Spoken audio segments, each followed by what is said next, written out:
You play e4, your opponent plays e5, you attack the pawn, and they defend the pawn. You play bishop c4, hoping to go into a fried liver attack if they play knight to f6 and have a lot of fun, but instead, your opponent surprises you and plays the move knight to d4. Listen carefully, friends. You must under no circumstances ever take this pawn. Well, I guess different circumstances would be a different position, and then you could take the pawn. But in this position, never, never, never take that e5 pawn. Why? Because after you take this pawn, you're about to be in a world of pain. Queen to g5 is going to happen with a fork. And yes, you got a free pawn. And yes, you can take another pawn and get a fork. But it doesn't matter. Because once the queen gets to g2, you are done for. Your rook is under attack. You can try to save it by going to f1.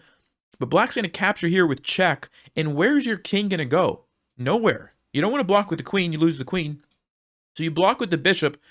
And at this point, your opponents will pause, feeling very proud of themselves for how great of a chess player they are, and they're going to play knight to f3 and checkmate you on the 7th move of the game.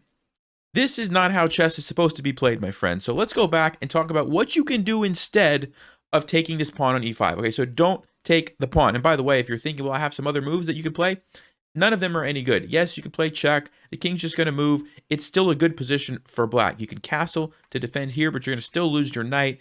It's not how you want to start the game, okay? And also, if you thought to yourself, well, I'll just leave the rook alone and maybe go grabbing this guy, it's not going to end well either. Check. You have to block with the bishop. Check. You have to block with the bishop again.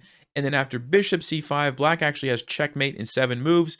Again, you don't want to play chess this way. So, how do you avoid this trap? Oh, and by the way, almost 2 million players have captured this pawn. 2 million games have been played, almost. Like 1,900,000 and something thousand.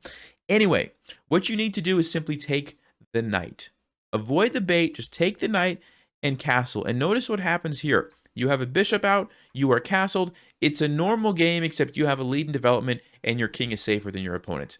It's that simple. Just take the knight. Don't take the pawn, and you are going to be just fine. By the way, this is called the Blackburne-Schilling Gambit, and as long as you don't take the pawn on e5, you will be just fine. I hope this helps you guys, and I'll see you next time. Thanks for watching. Stay sharp, play smart, and take care.